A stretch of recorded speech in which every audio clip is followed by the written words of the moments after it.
Hello, my name is Joe, and this is Sierra Specialty Auto. Welcome to the shop. Today is August 6th, Monday, 2019. Last week, on July 29th, I believe it was, Adam Booth, Brian Block, and Steve Summers had a meet and greet in Lexington, Kentucky. Of course, I'm in California. Lexington, Kentucky is quite a ways away. I couldn't make that. I was, however, able to go to the Kentucky Mine near Sierra City in Northern California. That's about 55 miles from me, 50 miles. And while I was there, I ran across a portrait of someone that could easily be Steve Summers' great-great-great-grandfather. Take a look at this.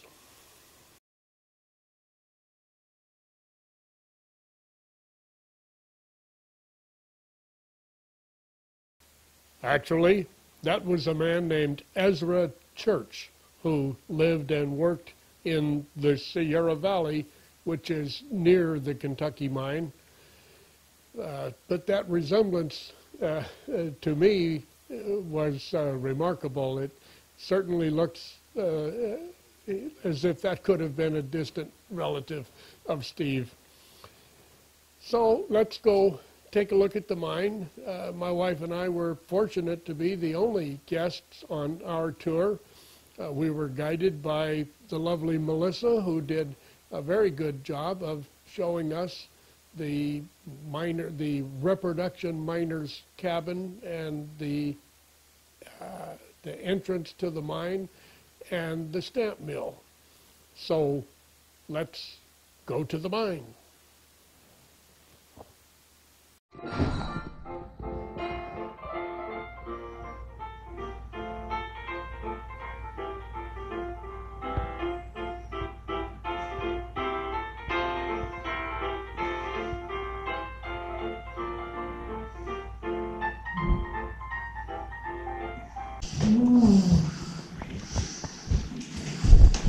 So this is our miner's cabin, but it's really just a replica.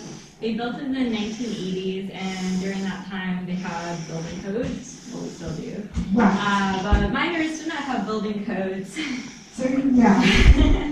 So in order to get people in here, we had to make it look nothing like a miner's cabin, right. But it's just something to, we could put the artifacts in. Right. So here's a picture if you guys want to look. This is my favorite one. It doesn't even have windows. It's just a bunch of logs together. And they were really tiny. They weren't, very big at all. I don't know why that's there. So mines were really dark, and they had to have a source of light. And so this is called the miner's candlestick. And the candle would go in here, and they would place this into the wall or beam, and it would be right where they were, so that was their light.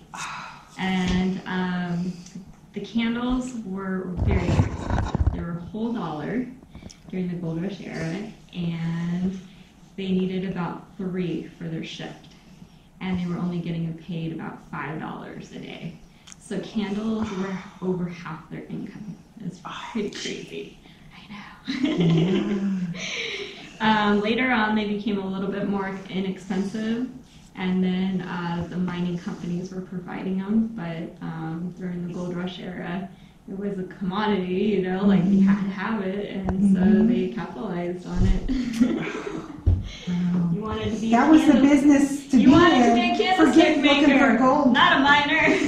In the video, it said that far more merchants made fortunes than miners. Yes, and everybody was a miner, so everyone was consuming candles. But in the 1900s, they invented this. It's called a carbide lamp, and it was a lot cheaper, and it lasted a lot longer. What they would do is they would put carbide in the bottom here, and carbide's a man-made chemical. and then they would put water in the top. And when water drips into the carbide, there is a chemical reaction that happens, and they would light this flint, and a very bright white light comes up. And they could put this on their hat, it could go everywhere with them. It was super cheap, great light. But for some reason, probably due to the smell, the chemicals, you know, and their attachment to the candlestick, it took them 40 years to completely change this. And today, miners and cave dwellers swear by the light of this, and even though we have LED lights and everything, they still use these. So you can actually buy these in like sporting goods stores and stuff. So this bed is special to us. We actually found it in the mill, and there's belief that Emil Loeffler was sleeping on it in the mill every night. And this was probably to protect his gold, but why this was important is because during World War II, people were going to the stamp mills and stealing the steel because it was high quality. And so that is why there are very, very few stamp mills still intact and much less operable. So because we have one of the last operable stamp mills in the whole world, it's probably because he was sleeping in there. So. Oh my goodness. Yeah, it's really cool. Yeah, wait. Maybe probably should.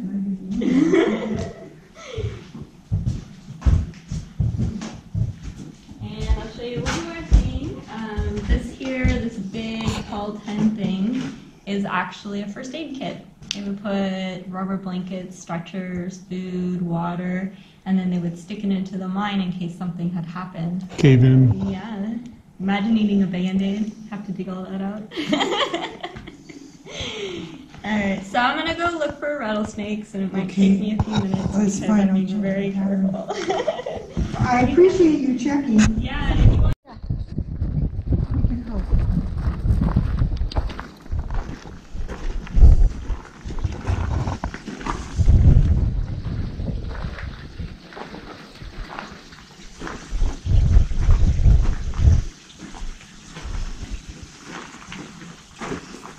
Big air compressor.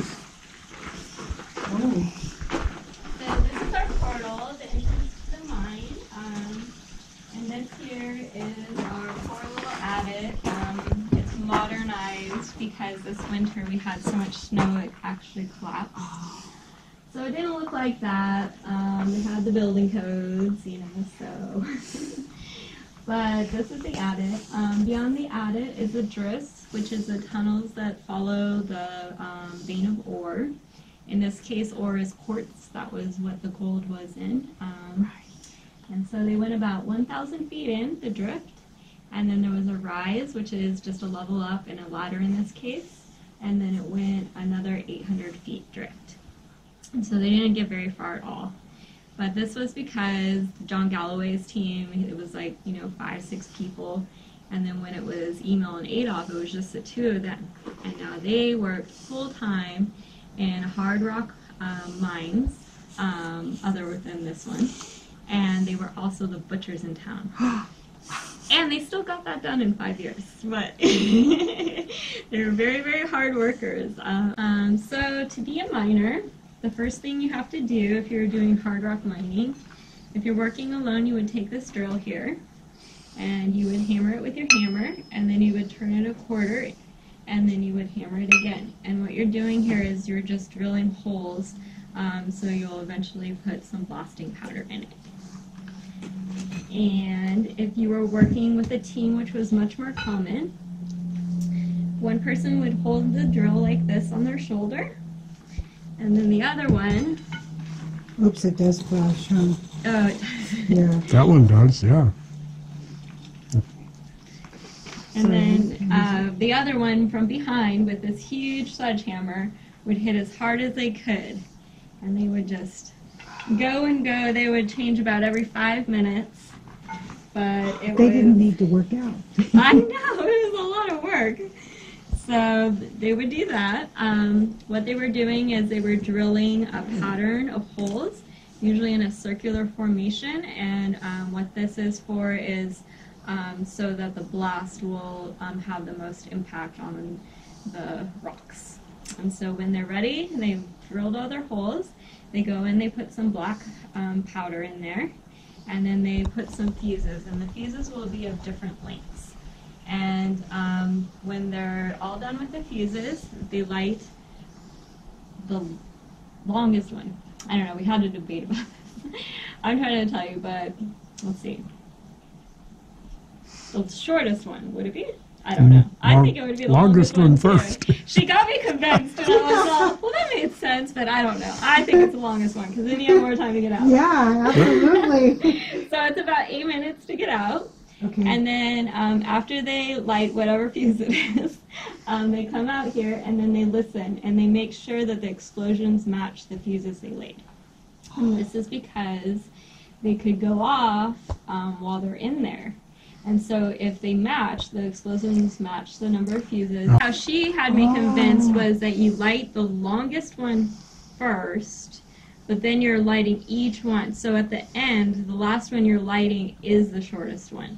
And then after you light the shortest one, you have 8 minutes to get out, because if they're not going to light, you have to light each one.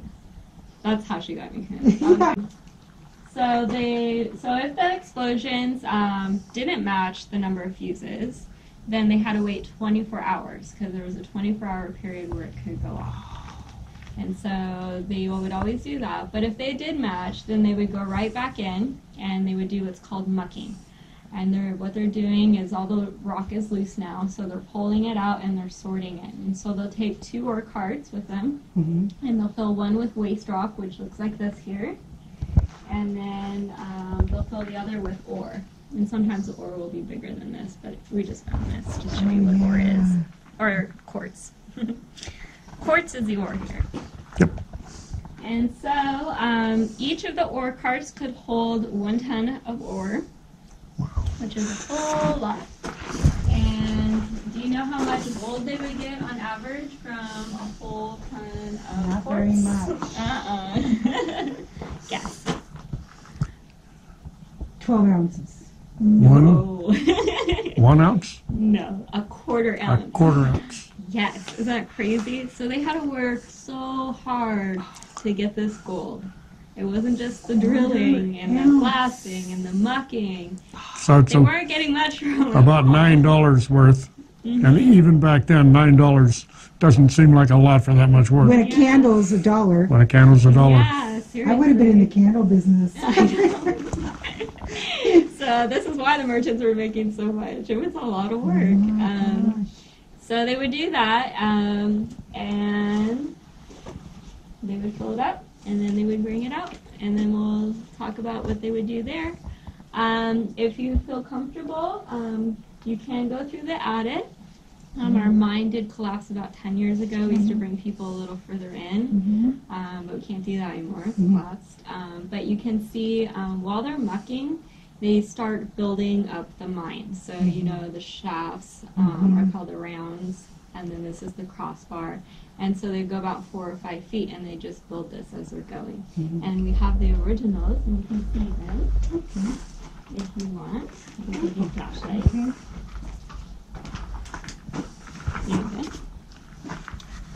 Oh, so we Yeah, you can just go down there. You can go all the way to the end if you want. I prefer a carbide light. Oh, we have some in the museum. I'll go power on for you. Parasitic moth that consumes like the black oak and then other native trees, and so they're totally helping the cycle of life. And preserving their Yes. trees. They can eat their weight in moths in one night. In the 1900s, they invented this. This is called the pneumatic drill. And this was a very important invention for miners. How it worked, it was like a jackhammer. And they could drill 2 to 3 times faster with this. And they could do it singly. So this meant they could get 2 to 3 times more ore, 2 to 3 times more gold potential. And so it was very, very important for miners. But unfortunately, when they invented this, they were powering it with steam. And the steam came from burning the trees when our area, we didn't have any trees. So there was a problem for the source of energy. And so we have a lot of water, so people started playing with the water wheel and seeing if they could get something to work with water. And no one could get it to work fast enough.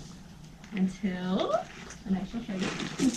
Mr. Pelton. Mr. Pelton, you know about him. We were at Death Valley and they had the Pelton wheel, is that what it was Yep. called? Yeah, the Pelton wheel. Yeah, it was cool in Death Valley. Oh yeah. Oh yeah. At Scotty's Castle. They still use them everywhere.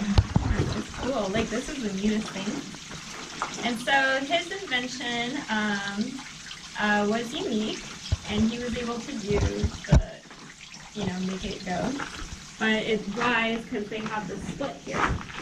And so what normal water wheels were is they were just a cup. And so what was happening is the water was coming up, splashing up, and stopping the wheel and not giving it as much power.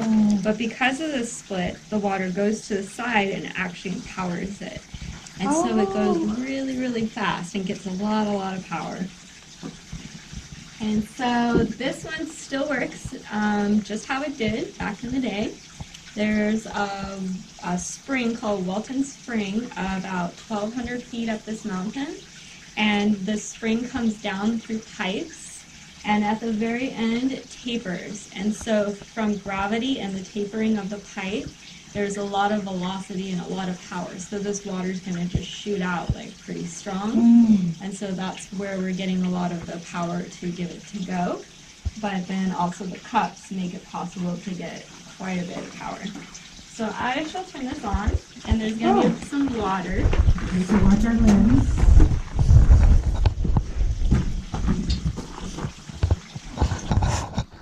It's already on. Oh, that's easy. Now for the fun part.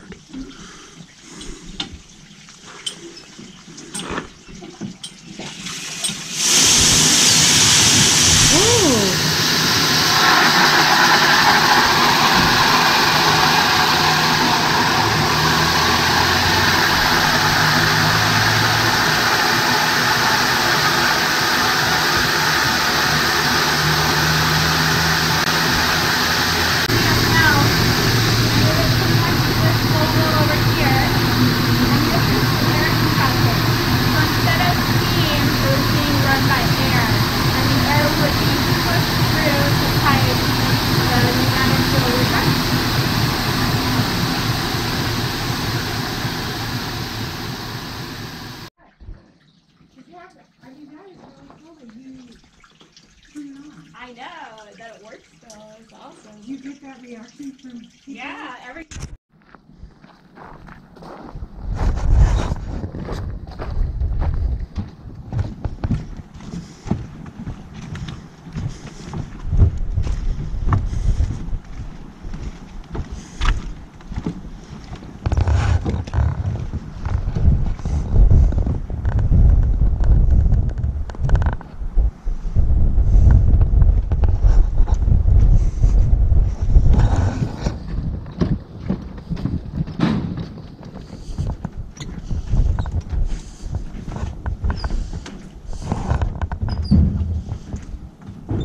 where they would mount the ore right here. The ore had to be about the size of a walnut in order to be properly crushed by the stamps. So what this is called a grizzly, and it works like a sword.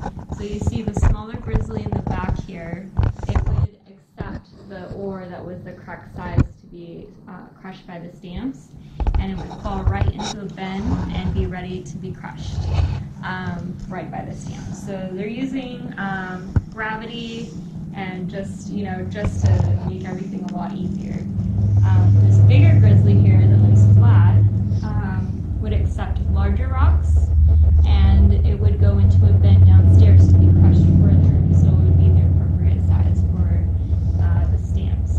And now if it wouldn't fit through this grizzly, it meant that that ore was too big to be crushed downstairs. It wouldn't fall into that bend, and the miller here had to climb down this ladder, and then with a sledgehammer he had to bash them in until they fell through.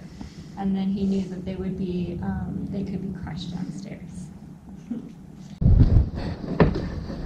The basic structure, though, is Yes. what like they built. all this, yes. Just not handrails and not stairs. And we'll go downstairs and I'll show you some really cool stuff.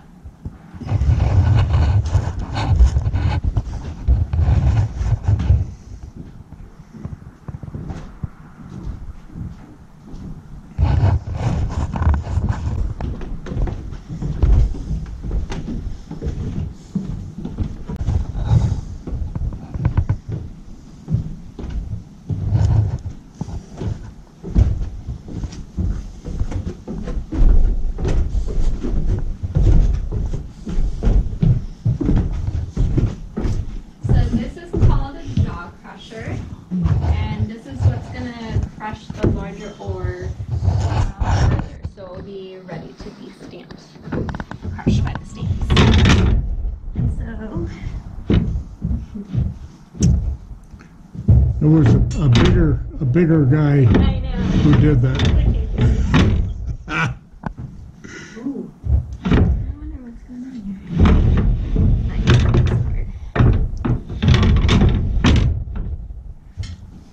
Wow. That door would go up. It usually goes all the way up. We believe you. And this is the bend. So this is where the larger ore fell. And so it would just all be piled in here. And once you open this, the bin is like at an angle like this. So they would just come all rushing out like that. They could use a hose, something got stuck, but for the most part, they would just come right out here. And how this works, it's powered by the Pelton wheel, and the bull wheel would turn, and the flywheels in here would turn. And now what this is, it's one of these stays puts and the other like kind of pivots on it, kind of like your mouth or your jaw. And so they're just crushing, crushing, crushing, crushing. Noisy, huh? Noisy. Oh, yeah, everything in here is noisy. And so it would just crush and crush and crush, and then they would just fall through, and once they got the right size, and then it would go into a bin right next to the stamps, and then they would be ready to be crushed by the stamps. So it was pretty impressive.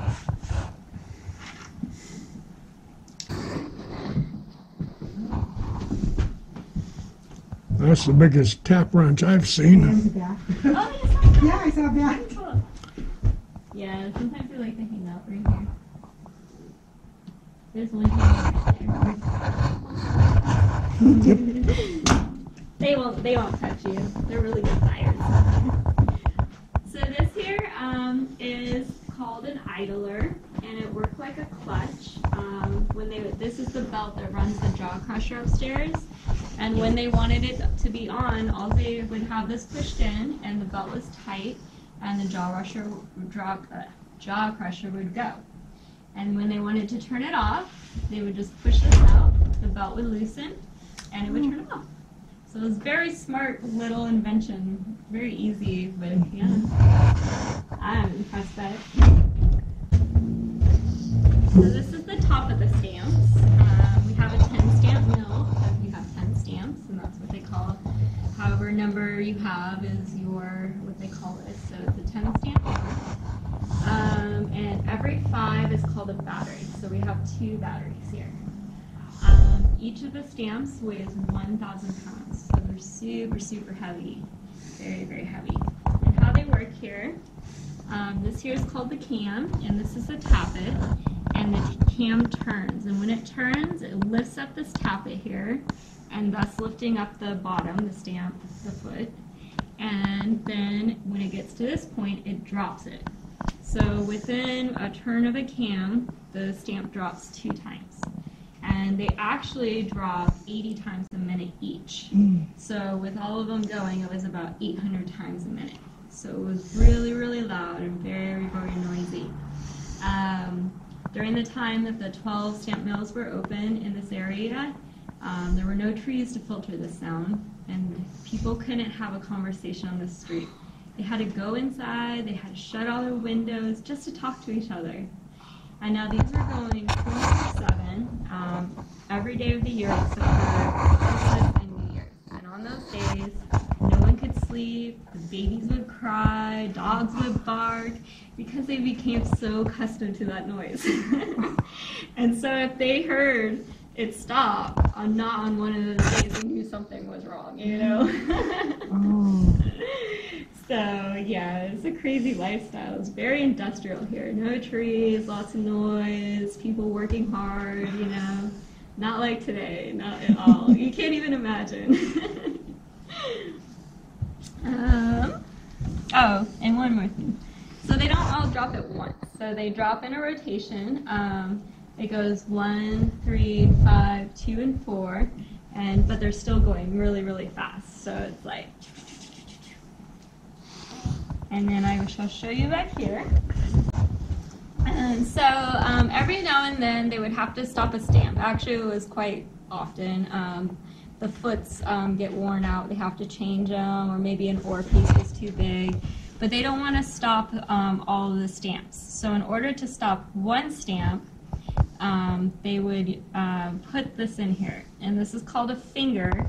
And while it's going, this 1,000-pound stamp at 80 times a minute, they would have to shove it in there. And I'm sure they're called fingers for a reason. It doesn't seem like a safe thing to do. And you can see here that they've all been stopped except for that one back there. So the fingers wouldn't normally be there. They would not.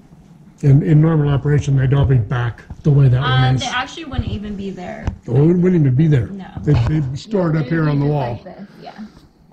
Oh.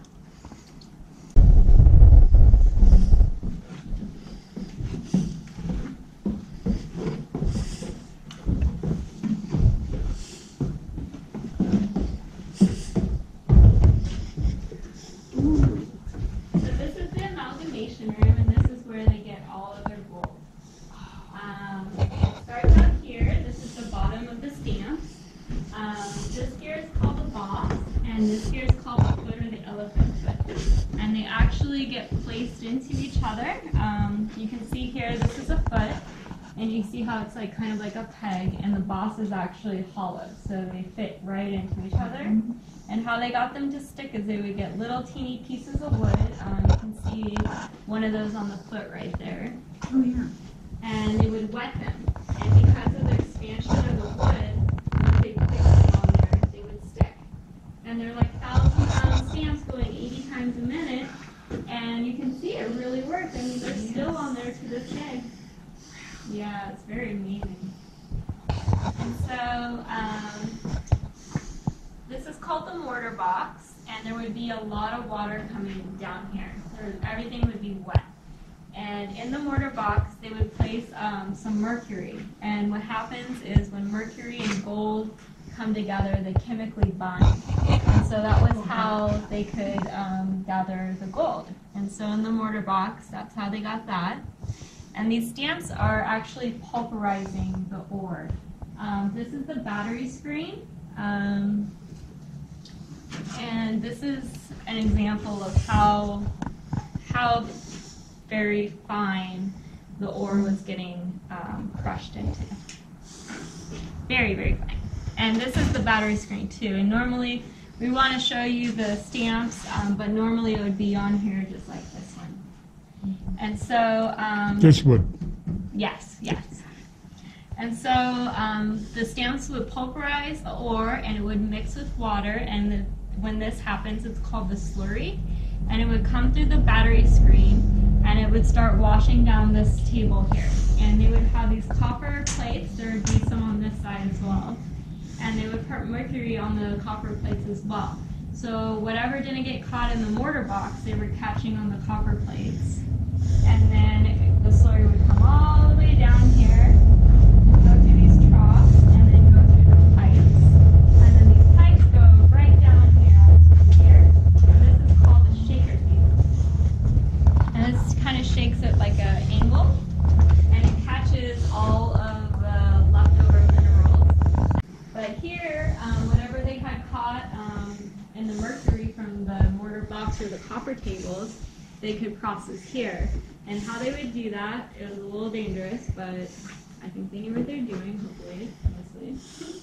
is they would take a retort and they would put the mercury and gold solution in the retort and heat it to 675 degrees. And when this happens, mercury becomes a gas, and then they catch the mercury and they cool it down and use it again. And this is why they were using a retort. Would they be breathing it? Yes, it was so awful. They had no health concerns whatsoever. I mean, they were using cyanide for the same purposes, so I mean, it was just really bad. They worked really hard. Oh my gosh. So here's the Pelton wheel that I told you about. This is running everything, the stamps, the dog crusher, runs everything. And here you can see it comes from the same spring, about 12,000 feet up the mountain, so there's a lot of gravity. But you can see it's a lot bigger and a lot more deeper. So, it's coming from up there, does it turn or something? Yeah, it must have turned somehow. Because isn't that downhill? Yeah, it must have turned somewhere. But it's still using gravity, and it's still, but this is like a fire hose. And you can see that this Pelton wheel is a bit bigger. So you saw the power of that one up there. This one was going a lot faster. To make everything ka-chunk. Yes. But we unfortunately don't run it with water anymore, but I can still turn it. And if you want to watch the stamps and the belts and everything, That's why we came. all right.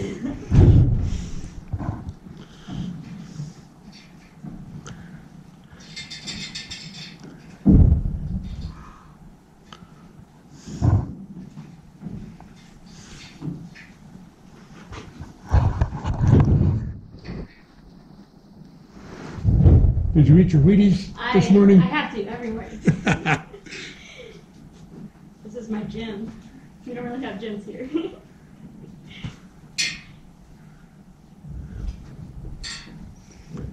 The action of the cam.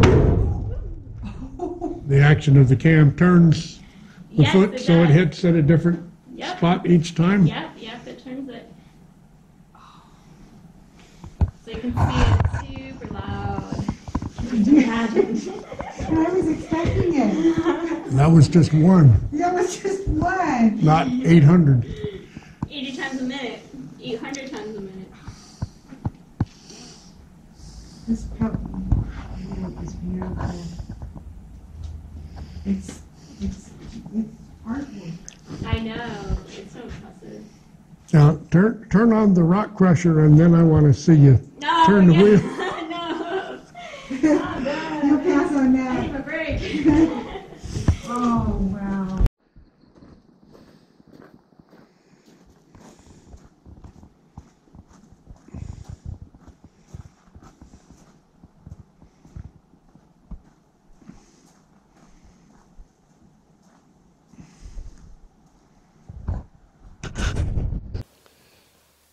I hope you enjoyed that as much as we did.